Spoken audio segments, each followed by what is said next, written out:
nuestro país. Señor Katterberg, gracias. Muchas gracias por la invitación. Por favor.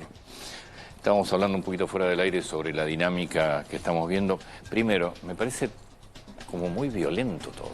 Todos los días muestras de violencia. Lamentablemente sí, lamentablemente no es la primera vez. Uno tiende a olvidarse y después cuando vuelven las campañas reaparece. Pero sí que en cada acto... Yo no recordaba tanto. No es una buena señal.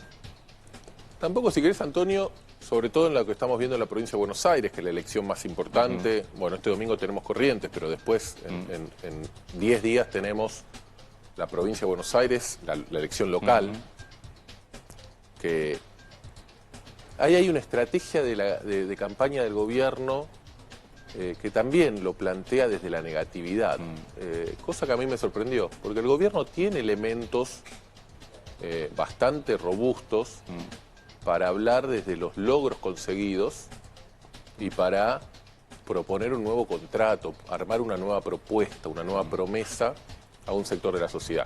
Obviamente no estamos hablando que el gobierno tiene que convencer a la gran mayoría de la gente, no tiene que convencer ni al 80, ni al 70, ni al 50. El gobierno con sacar entre el 40 y el 45% de los votos va a ser una elección muy buena.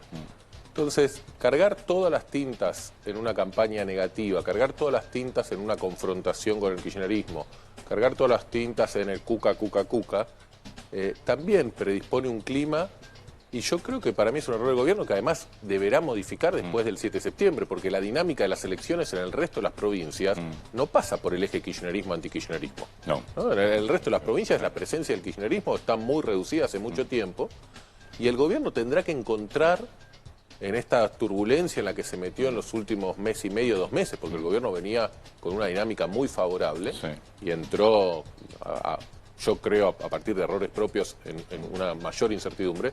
Pero bueno, a mí me cuesta creer que después del 7 de septiembre hasta el 26 de octubre la lógica de la campaña siga siendo kirchnerismo nosotros, kirchnerismo nosotros. Si el 7 de septiembre tiene un buen resultado en la provincia de Buenos Aires, ¿qué cambia? ¿Tiene un buen resultado? No, le va a dar un empujón mayor hacia octubre. El 7 de septiembre es una elección muy particular. Primero, porque es la primera vez que la provincia de Buenos Aires elige de esta forma, desdobladamente. Segundo, porque venimos en un contexto de muy baja participación en general, y en la elección esta de la provincia no está tan claro el nivel de participación que vaya a haber. No hay publicidad, no hay avisos en las radios, no hay avisos en la televisión, hay algún poco de trabajo en redes. Más allá del círculo de gente como nosotros o la gente más informada que mira noticieros, pero que no es la mayoría, el nivel de conocimiento es muy bajo, el nivel de conocimiento de los candidatos no existe. es bajísimo. ¿De qué se vota también? Lo que se vota, entonces, primero tenemos que ver cuánta gente participa, cuánto impacta la movilización. Los 135 intendentes de la provincia de Buenos Aires están poniendo en juego gran parte de su futuro, ahí va a haber. Pero bueno, también va a ser una buena prueba para ver cuánto hay de mito y cuánto hay de realidad en lo que es el aparato territorial en la provincia de Buenos Aires, ¿no? Vamos a ver cuánto se mueve. Tenés un par de secciones muy populosa donde el aparato te funciona. Bueno, hay que ver la capacidad que hay. Vamos a ver ese domingo cuánto se mueve, cuánto da. Ahora, obviamente la elección de septiembre, octubre va a tener una influencia sobre el clima general de la política, va a tener una influencia sobre efectivamente cuán golpeado o no golpeado está el gobierno después de los episodios que estamos viendo, va a tener una influencia sobre la reacción en los mercados, porque va a dar una señal sobre la potencialidad del gobierno de cómo le puede ir en octubre con vistas al Congreso, y en realidad lo que estamos hablando es de cuánta fortaleza va a tener el gobierno en los últimos 2 años de su mandato. Entonces creo que es importante, creo, si querés, dado que este año no hay PASO, creo que puede tener el efecto de mandar muy buena información como las PASO habitualmente lo hacían, y eso acomodar por las perspectivas. Y también creo que puede tener un impacto en la dinámica hacia octubre, ¿no? Yo creo que no necesariamente lo que pase en 7 días, en 10 días en la provincia de Buenos Aires va a ser exactamente igual a lo que pase en 1 mes y medio en la elección general de octubre. Siguiendo esa línea y diferenciando los dos comicios en sí, que los separan unos 40 días, ¿qué sería una mala elección para el gobierno y qué sería una buena elección?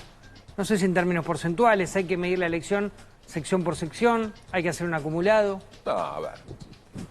La elección se gana y se pierde sumando los votos.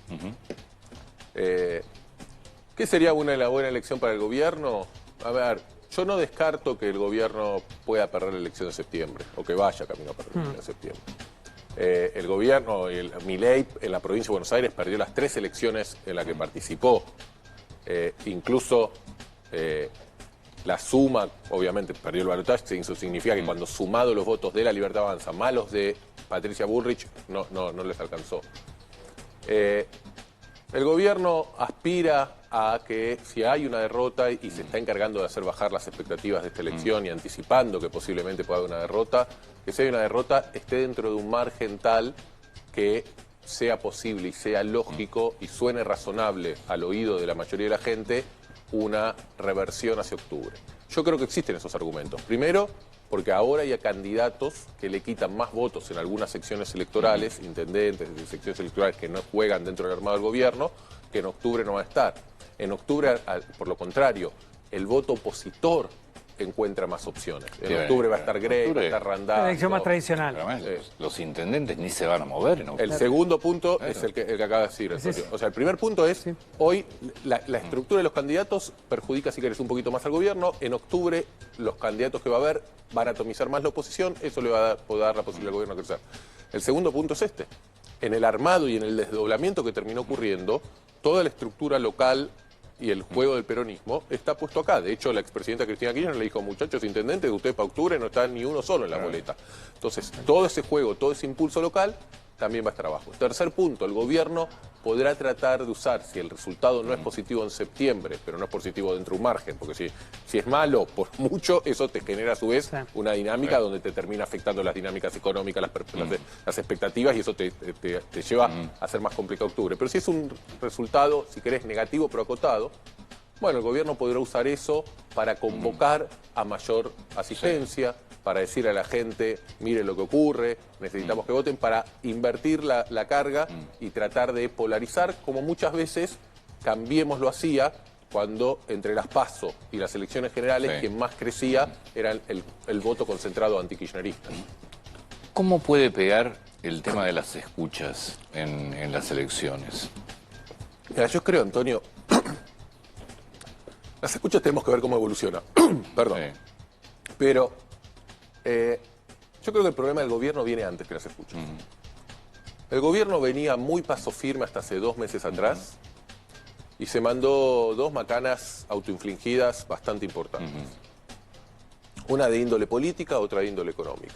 La de índole económica tiene que ver con el desarme de las LEFI, que lo venimos viendo, y es una película que la estamos contando hace 45 días, en donde hubo algo de mala praxis, algo de mala comunicación, algo de mala suerte, o lo que sea. ¿Te puedo hacer un comentario de eso? Porque yo lo hablé con la gente del gobierno y ellos siguen sosteniendo que está bien lo que hicieron, porque si no se iban a enfrentar a 15.000 millones de dólares pesos presionando. Bueno, el resultado lo que muestra, Antonio, es primero el propio ministro saliendo a decir esta misma semana, creo, porque los días pasan tan rápido, esta misma semana el ministro Caputo diciendo el nivel de actividad se está viendo afectado y va a reducirse de acá. No cabe duda. Un nivel de incertidumbre, descomunicación con el sistema financiero, una medida tomada sin consenso o sin preparar al mercado y fue de un día para el otro.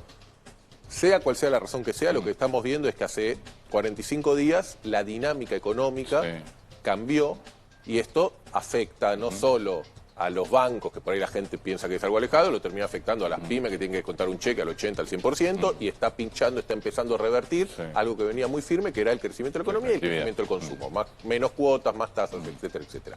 Ahí hay todo un embrollo en donde el gobierno se metió. El error económico, que cambió muy fuertemente para mí lo que es la dinámica principal, siempre la economía.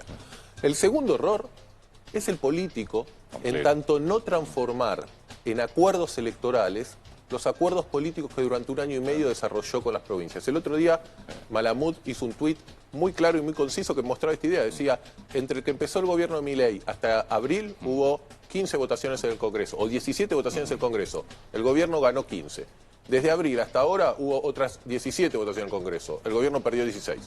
O sea, lo que hubo ahí, hubo una decisión de uno de los sectores del gobierno, el de Karina Milei y los Menem, en donde se impuso la idea, puede ser razonable, ¿no?, de la expansión propia de la Libertad Avanza en todo el país, la de la competencia electoral en todas las distritas, distritos, y básicamente lo que es ir a mandarle la señal a los gobernadores de, mira, el acuerdo que teníamos hasta este momento, en donde vos no nos jodías a nosotros no te jodíamos a vos, dicho vulgarmente, se revirtió. Vamos a competir. Eso cambió la dinámica de la política en Argentina. Completo. En gran medida todo eso empezó con lo que va a terminar el domingo en Corrientes, cuando el gobierno decidió no acordar en Corrientes. Los gobernadores dijeron, ya tenemos a alguien que nos viene a competir, no alguien que por lo menos hay un aliado acá. Empezaron a levantar la apuesta en el Congreso. El kirchnerismo obviamente dijo, ustedes quieren utilizarnos para mojar la oreja al gobierno. No es solo la discusión del 0,3 de los ATN, es la discusión del paquete completo. Y ahí entramos en esa dinámica, en donde básicamente el gobierno quedó expuesto y muy debilitado institucionalmente, porque el Congreso empezó una tras otra a atacar. Incluso estamos viendo ahora que están queriendo modificarle la ley de los DNU para la segunda etapa de su gobierno. Y eso le generó un doble impacto. Por un lado, nuevamente a los mercados, viendo que el Congreso argentino aumenta el gasto público, es irresponsable, etcétera, etcétera, etcétera. Más incertidumbre sumado a lo económico que habíamos hablado antes. Y por otro lado, un impacto en la opinión pública. Porque ya salió por todos lados. Nosotros lo dimos a conocer el índice de confianza del consumidor de la ITELA, que lo hacemos nosotros, el de gobierno, nuestros propios datos, los datos de mis colegas. Lo que se veía ya era una caída de la aprobación del gobierno antes de este escándalo. Influenciado por uno de los puntos débiles que tiene el presidente Milei, que la gente le reclama o lo dice en los estudios, que es su falta de sensibilidad social, su falta de empatía. Entonces, ¿el Congreso a dónde pegó? Pegó en temas de mucho impacto social, jubilaciones, discapacidad, Garrahan, educación pública, salud pública, y el presidente vetando. Bueno, eso le afectó a la popularidad. Entonces, ahí el gobierno se puso en una situación de mayor endeblez. Después vino esto. Ahora, que es otra cosa completamente distinta. Es distinto, no ayuda, habrá que ver el impacto y la duración, y habrá que ver estas cosas cómo escalan, si sigue escalando o si empieza a comprimir. ¿No hay una decepción ahí del electorado, algo diferente? Sí, también afecta. Se habla de presunta corrupción. Se afecta otro de los elementos que el gobierno tiene, y que todavía tenía Milei, por lo menos hasta nuestros estudios previos a esto, que es que la bronca, el enojo, el descreimiento en el sistema político en general sigue muy vigente. Obviamente, no como en el 2023, en que Milei es el representante que viene a luchar contra la casta. 2 años de gobierno te van transformando en casta. Pero Milei sigue teniendo, o tenía hasta hace unas semanas atrás, un activo muy importante en ser alguien distinto que viene y se enfrenta a los que estuvieron 15, 20, 100 años. Bueno, estos episodios también lo empiezan a tocar en ese sentido. Lo muestran un gobierno más a la defensiva, más vulnerable. Pero yo insisto, para mí hubo 2 problemas antes que esto, que eran lo que dijimos recién, igual el económico y el político. El político, para mí es el problema más grave, porque incluso hasta la LEFI, si la podés discutir o la querés discutir, si vos el frente político lo tenías ordenado... Obviamente. O sea, obviamente, lo más grave es la falta de política. Bueno, hay varias razones para entender esa estrategia. Yo creo que algunas lo hablamos en esta mesa. Yo siempre soy de los que pensaba que el gobierno lo que necesitaba en esta elección era maximizar lo mejor posible el resultado electoral, la comunicación, lo que se dice el día después de las elecciones. Porque no es una elección que está en juego quién va a controlar el Congreso. Porque si vos me dijeras, Ale, dependiendo del resultado de las elecciones, el gobierno se juega la vida en que si le va muy bien o gana, pasa a tener mayoría y control del Congreso, y si le va muy mal, la pierde. Bueno, ahí podemos discutir distinto. Hagamos una estrategia para, como sea, tratar de ganar el Congreso. Si el gobierno le va excelente o le va pésimo, no puede controlar el Congreso en ninguna de las dos situaciones. Pero te puede asegurar los vetos. Los vetos los va a tener asegurado, incluso aunque no le vaya muy bien. 1/3 también. Sí, los tiene. Los vetos los va a tener. La elección no está ya definida, si querés, en gran medida. Si no le modifican la ley de DNU. Si no le modifican la ley de DNU, sobre todo. Pero entonces, esta elección no era tanto sobre el control del Congreso, porque, insisto, el gobierno, por más bien que le vaya, y posiblemente va a duplicar la cantidad de diputados, va a duplicar la cantidad de senadores, pero no le va a alcanzar. No. Esta elección para mí era para mostrar que el gobierno, llegado a la mitad de su mandato, renovaba el contrato social, tenía y mantenía el apoyo con los gobernadores. Exacto. Pero bueno, el gobierno eligió el camino de vamos a ir poniendo las bases para una expansión de nuestro poder territorial en el 27. El daño electoral que pueden hacer los gobernadores, electoralmente hablando, más allá del Congreso, ¿Es solo que le van a quitar votos al gobierno o que le pueden quitar votos también al peronismo? El peronismo es... los gobernadores...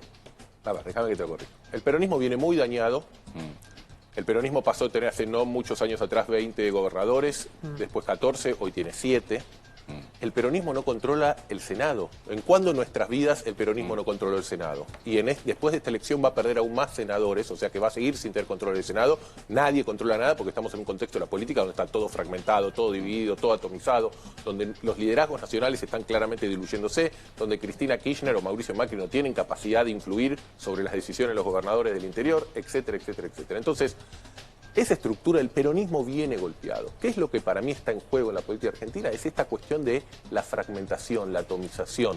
Los gobernadores que cada uno hace su juego, los gobernadores donde ya no son gobernadores radicales o peronistas o de Juntos por el Cambio, son cada uno de fuerzas locales y donde empiezan a tener mayor autonomía, donde la negociación política en el país ya no es entre un presidente y uno o dos líderes de la oposición, es entre un presidente y 24 jugadores. Ahora, si te los pones en contra, o te pones en contra de la gran mayoría de gente que vino colaborando, se te rompe el juego y se les rompe el incentivo a ellos a colaborar.